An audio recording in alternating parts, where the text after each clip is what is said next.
Assalamualaikum warahmatullahi wabarakatuh dan selamat sejahtera kepada semua pelajar. Baiklah, pada kali ini cikgu akan berkongsi kepada semua pelajar tentang panduan menjalankan kajian kes bagi mata pelajaran sejarah tingkatan 4 dan 5. Baik, kita mulakan dengan yang pertama adalah penyataan masalah. Baik, apakah itu penyataan masalah? Penyataan masalah ini dia boleh membentuk persoalan mengenai tajuk, tema atau peristiwa yang akan dikaji secara kontekstual serta lengkap. Okey, yang kedua, penyataan masalah ini boleh berbentuk soalan terbuka seperti penyataan idea, masalah atau hipotesis untuk diuji sebagai tujuan penyelidikan. Okey. Baik, yang ketiga, penyataan masalah merupakan peringkat permulaan rancangan penyelidikan dan diguna sebagai penjelasan tujuan penyelidikan yang akan dilaksanakan.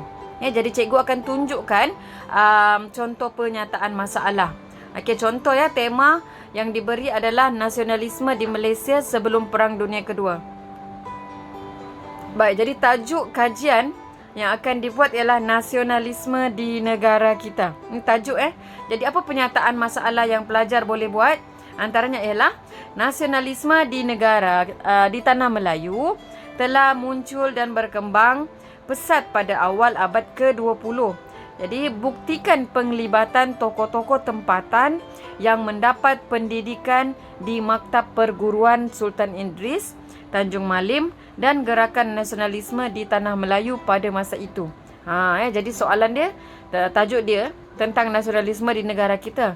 Kemudian penyataan masalah dia ialah apa hala tuju yang dia akan kaji, ialah dia akan membuktikan penglibatan tokoh-tokoh tempatan yang mendapat pendidikan di Maktab Perguruan Sultan Idris, Tanjung Malim dalam gerakan nasionalisme di tanah Melayu. Jadi kajian pelajar adalah berkisar tentang penglibatan tokoh dalam nasionalisme di negara kita. Okey? Sebab nasionalisme ni dia merangkumi banyak besar. Jadi bila dia penyataan masalah awak fokus kepada penglibatan tokoh, maka awak akan fokus kepada ini sahaja. Okey? Seterusnya, kajian literatur ataupun kajian lepas. Okey? Yang pertama, kajian literatur merupakan ulasan maklumat yang diperolehi daripada jurnal, buku dan juga penyelidikan lepas seperti tesis untuk sesuatu penyelidikan terbaru. Okey, apa lagi kajian literatur ataupun kajian lepas ini melibatkan proses sistematik yang memerlukan penelitian dan kemahiran pelajar dalam mencari, mengumpul, membaca serta merumuskan maklumat terperinci. Okey, yang ketiga, apakah tujuan kajian literatur ini? Untuk pengumpulan maklumat tentang permasalahan yang sedang dikaji. Di samping dapat mendidik murid mengumpul maklumat mengenai tajuk kajian. Okey? Dan yang keempat, dapat memberikan idea, memberikan idea dan hala tuju mengenai penyelidikan yang akan dilakukan. Okey, jadi kajian-kajian lepas ni ialah pelajar akan cuba mencari maklumat-maklumat berkaitan dengan penyataan masalah ini. Okey, pelajar akan cari maklumat sebanyak mungkin dan daripada maklumat-maklumat itulah pelajar boleh mengkaji dengan lebih, maksudnya boleh fokus kepada kajian pelajar. Maknanya daripada kajian-kajian itulah pelajar boleh mengambil bahan-bahan untuk dimasukkan ke dalam kajian pelajar. Kemudian, apakah mesti ada objektif kajian? Dalam kajian kes, pelajar mesti menetapkan objektif kajian. Jadi apa itu objektif kajian? Objektif kajian adalah merujuk kepada tujuan sesuatu kajian dijalankan. Tujuan. Jadi objektif kajian ini juga mestilah jelas dan konsisten serta boleh dikenal pasti. Jadi mari kita lihat contoh objektif kajian. Contoh kajian tadi tentang yang pernyataan masalah yang telah kita berikan tadi. So, apa antara objektif kajian? Antara objektif kajian pelajar ialah pelajar akan menyatakan, dapat menyatakan, kita tukarkan dia kepada kata kerja. Kita tukar dia jadi menyatakan. Objektif pertama, menyatakan tokoh-tokoh tempatan di Tanah Melayu yang mendapat pendidikan di Maktab Perguruan Sultan Idris sekitar abad ke-20. Maknanya pelajar perlu mencari maklumat tentang ini. Kemudian objektif yang kedua, pelajar akan meneroka bukti tentang penglibatan tokoh-tokoh tersebut dalam gerakan nasionalisme. Pelajar akan kaji yang ini juga. Dan yang ketiga, pelajar akan menghuraikan kesan penglibatan tokoh-tokoh dalam kalangan guru dalam perkembangan nasionalisme di negara kita. Jadi ketiga-tiga objektif kajian ini perlu pelajar kaji. Maksudnya objektif kajian ini maknanya tujuan pelajar membuat kajian adalah untuk dapat menjawab ketiga-tiga objektif yang telah ditetapkan. Okey?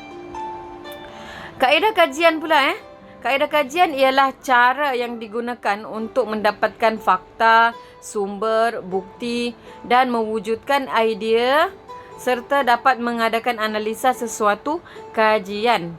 Okey. Yang kedua, antara kaedah yang boleh digunakan. Apa kaedah kajian yang pelajar boleh guna dalam menjalankan kajian kes? Yang pertama ialah melalui temu bual. Pelajar boleh menemu bual sampel yang pelajar pilih berkaitan dengan topik. Jadi bilangan sampel sekurang-kurangnya 3 orang dan perlu melampirkan skrip. Skrip temu bual yang lengkap. Itu untuk kaedah temu bual. Yang kedua, pelajar juga boleh guna kaedah pemerhatian, di mana pelajar boleh membuat pemerhatian kepada keadaan semasa berkaitan dengan kajian. Dan yang ketiga, kaedah perpustakaan. Kaedah ini pelajar boleh mendapatkan bahan maklumat daripada buku, majalah, jurnal dan sebagainya. Yang boleh didapatkan di perpustakaan, ataupun kaedah ini dipanggil sebagai kaedah rujukan. Rujukan perpustakaan. Yang keempat, pelajar boleh menggunakan kaedah media. Kaedah media ni ataupun juga kaedah rujukan di media elektronik. Kaedah media ni maksudnya media elektronik, apa-apa sahaja, mungkin melalui televisyen, mungkin melalui internet. Internet lah yang paling tepat. Jadi semua bahan-bahan internet boleh didapatkan melalui kaedah media. Jadi ini adalah 4 kaedah kajian yang pelajar boleh guna. Jadi sekurang-kurangnya pelajar gunakan 3 kaedah. Cikgu sarankan pelajar pilih 3 kaedah. Kalau pelajar tidak boleh mendapatkan ataupun menggunakan keempat-empat kaedah, maknanya cikgu sarankan pelajar pilih 3 kaedah.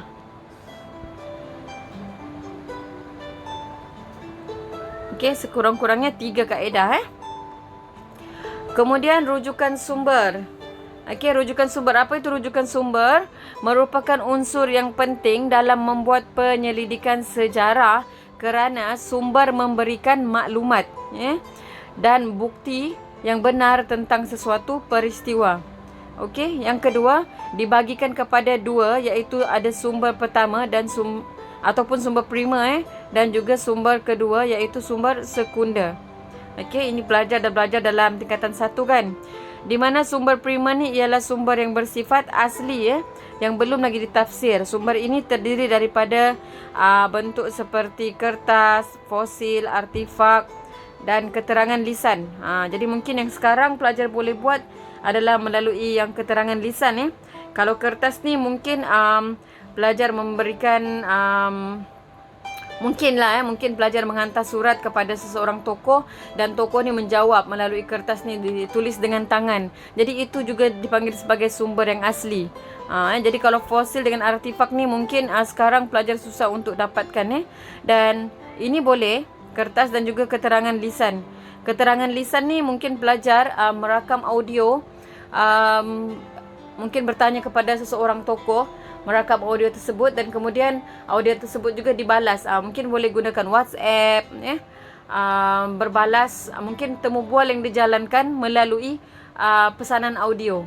Okey, jadi awak bertanya menghantar audio dan kemudian tokoh yang awak tanya ataupun orang yang ingin awak temu bual tu, dia menjawab soalan awak melalui pesanan audio. Jadi itu juga dipanggil sebagai sumber prima yang bersifat asli. Maknanya belum diolah, belum awak lakukan apa-apa, edit apa-apa lagi ya. Jadi itu dipanggil sumber asli. Jadi dua ni pelajar boleh dapatkan ya, iaitu kertas dan juga keterangan lisan. Untuk sumber sekunder ialah bahan yang telah dikaji atau telah diolah melalui sumber pertama. Jadi apa antara sumber sekunder yang pelajar boleh dapat biasanya adalah penulisan ataupun maklumat daripada buku, majalah, artikel, rencana, surat khabar dan juga latihan ilmiah. Okey. Latihan ilmiah ni macam tesis lah. Okey. Jadi ini juga yang telah diolah. Okey, yang telah diolah, diterbitkan. Ini semua adalah sumber sekunder. Ini semua pelajar boleh dapat. Okey, yang seterusnya sumber rujukan ya. Apa contoh sumber rujukan? Okey, sumber rujukan ni antaranya ialah orang sumber. Okey, orang sumber, kemudian dokumen jurnal, laman sesawang. Ini tadi guna media laman sesawang ni awak dapatkan kaedah media. Ini menggunakan kaedah media.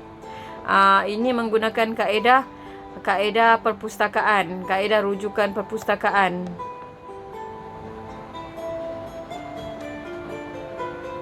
Okey, kemudian majalah juga menggunakan kaedah rujukan perpustakaan.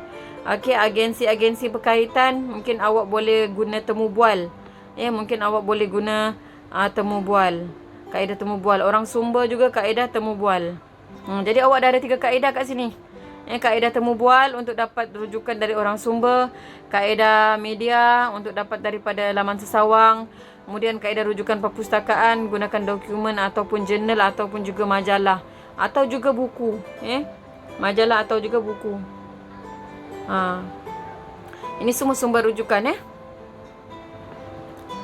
Kemudian kita ada analisis data. Baik, ada cara menulis rujukan orang sumber, jurnal, laman sesawang, majalah ni. Ada cara menulis sumber rujukan ni. Jadi kalau cikgu tidak terangkan di sini, cikgu harap pelajar boleh mencari maklumat ini di internet. Bagaimana cara menulis? Cara menulis orang sumber, jurnal, kemudian buku, majalah semua ni. Kemudian analisis data, okey. Pelajar perlu menjalankan analisis data dalam kajian ini, di mana data ataupun bahan yang diperoleh tadi hendaklah dianalisis untuk menentukan kebenaran hipotesis dalam pengkajian. Hipotesis ni adalah andaian andaian awak. Awak kata, contoh andaian awak, tokoh-tokoh menyumbang kepada perkembangan nasionalisme. Okey, betul tak dia menyumbang? Okey, so mungkin daripada analisis data awak perolehi kebenaran dia betul ataupun tidak. Kemudian yang kedua, murid perlu membuat perbandingan daripada pelbagai sumber untuk menentukan kesahihan. Jadi mungkin pelajar telah menjalankan kajian lepas ataupun kajian literatur tadi, dan pelajar membandingkan maklumat-maklumat itu, dan semua maklumat, contoh 5 maklumat mengatakan bahawa tokoh-tokoh, siapa nama-nama tokoh ni, tokoh-tokoh ni memberi sumbangan dalam nasionalisme. Maka betul lah kalau kebanyakan kajian-kajian lepas menyokong bahawa tokoh-tokoh tersebut menyumbang kepada nasionalisme di negara kita, maka awak boleh terima sebagai dia adalah sebagai satu sumber yang sahih. Okey? Dan awak boleh masukkan dalam kajian awak. Seterusnya, laporan kajian. Jadi selepas awak menjalankan langkah-langkah tadi semua tu, awak perlu melaporkan kajian awak. Okey, merupakan laporan kajian ni merupakan hasil kerja murid secara individu atau berkumpulan. Jadi kali ini cikgu nak minta awak buat secara berkumpulan, berkumpulan ataupun berpasangan, iaitu 2 atau 3 orang. 2 atau 3 orang dalam kumpulan. Okey. Seterusnya, laporan kajian ni berbentuk penulisan ataupun pembentangan. yang boleh dibuat dalam persembahan grafik, sama ada gunakan garis masa, jadual, slide PowerPoint, peta iting, video, kaedah-kaedah lain yang bersesuaian. Okey, jadi untuk kali ini cikgu nak minta awak buat persembahan pembentangan laporan kajian awak dalam bentuk video. Okey, dalam bentuk video di mana 2 atau 3 ahli kumpulan yang terlibat perlu mengagi-agikan tugas untuk membentangkan laporan kajian. Okey. Dan seterusnya ialah hasil kajian yang merangkumi tajuk. Okey, hasil kajian awak ni, okey, mesti dalam video yang awak bentangkan tu mesti ada tajuk, persoalan ataupun pernyataan masalah tadi. Kemudian ada pendahuluan mungkin ceritakan sedikit latar belakang kajian awak. Okey, kemudian ada objektif. Okey, iaitu tujuan kajian. Kemudian kaedah kajian, apa kaedah, 3 kaedah yang awak gunakan dalam kajian. Mungkin temu bual, mungkin juga rujukan perpustakaan, dan mungkin juga pemerhatian, atau juga mungkin juga menggunakan media. Media mesti ada lah, ataupun rujukan internet, mesti ada. Kemudian hasil dapatan awak, hasil dapatan awak ni maknanya mesti menjawab objektif. Ni menjawab objektif. Menjawab objektif kajian. Sebab objektif tadi ni ialah hala tuju ataupun apa yang ingin awak kaji. Jadi dalam hasil dapatan kajian awak mesti menjawab semua objektif yang awak gariskan. Contoh tadi awak ada 3 objektif. Mesti ketiga-tiga objektif itu telah terjawab dalam dapatan kajian. Kemudian awak buat kesimpulan. Biasanya kesimpulan ni awak berikan nilai iktibar. Iktibar kepada diri kepada bangsa, dan juga kepada negara. 3. Beri iktibar Okey. Dan kemudian ada apa, cadangan kesimpulan dan cadangan. Bolehlah awak masukkan sekali Okey, ini adalah awak boleh berikan. Nampak sekejap cikgu betulkan. Okey. Ini awak boleh buat iktibar. Daripada kajian awak ni beri iktibar kepada diri, kepada bangsa, dan kepada negara. Okey. Kemudian lampiran, bahan-bahan rujukan awak dan juga rujukan. Rujukan ni bagaimana cara menulis rujukan. Okey. Bagaimana cara menulis rujukan? Kalau awak ada orang sumber, bagaimana cara menulis orang sumber? Kalau buku, bagaimana cara menulis buku? Yang ini cikgu galakkan awak untuk buat cari bagaimana cara menulis rujukan yang betul. Okey? Baik, itu sahaja untuk taklimat berkaitan dengan cara membuat kajian kes. Jadi cikgu harap kalau ada sebarang masalah awak boleh terus mesej saja pada cikgu, dan awak boleh perlu memahamilah terlebih dahulu video yang cikgu hasilkan ini. Jadi cikgu harap awak boleh menyiapkan kajian kes awak dengan baik. Berapa lama tempoh kajian kes ni awak buat? Jadi cikgu beri awak masa dalam kumpulan awak untuk menyiapkan kajian ini selama 1 minggu. Okey, 1 minggu cukup sebab awak berada di rumah dan sedang bercuti, jadi awak boleh gunakan tempoh ini untuk membuat kajian. Dan kajian ini adalah sangat penting kerana cikgu boleh ambil 20% daripada markah final exam. Maksudnya final exam awak hanya 80% dan 20% cikgu ambil daripada markah kajian. Jadi semua orang wajib untuk menyiapkan kajian kes ini untuk mendapatkan 20 markah untuk final exam. Baik, itu sahaja daripada cikgu. Sekian, terima kasih.